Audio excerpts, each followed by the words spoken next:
Once upon a time in a big city, there was a little cement mixer truck. He loved his job.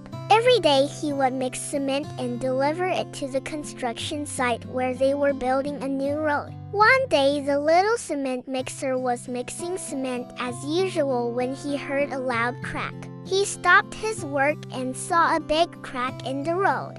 The rain was coming tomorrow, and if the road wasn't fixed, the rain would make it even worse. "Oh dear," said the little cement mixer. "I have to do something."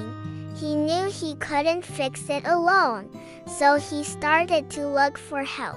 He found some sand, so he asked the sand, "Can you help me fix the road?" "I'm sorry," said the sand, "but I'm too busy making castles for the kids at the playground."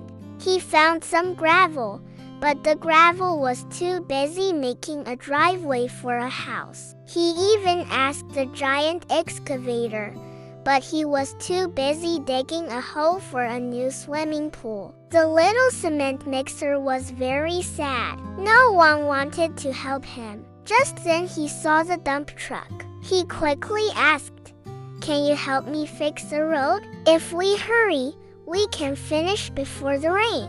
The dump truck didn't answer. He just kept loading and driving away. The little cement mixer sighed. He knew what it was like to be too busy to help. He started to drive to the construction site, but then he saw a group of kids. They were playing with some toy trucks in a sandbox. An idea popped into his head. He stopped in front of them and said, "Hey kids, do you want to help me fix the road?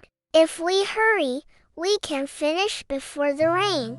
The kids were so excited. They stopped playing and started helping the little cement mixer. They pushed and pulled the cement mixer all the way to the crack in the road. "Now what?"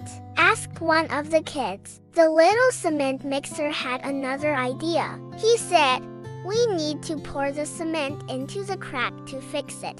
All the kids started pouring the cement until the crack was filled. Then they all pushed and pulled the cement mixer back to the construction site. The little cement mixer was so happy. He learned that even the smallest truck can be a hero, and with the help of friends, even a big crack can be fixed.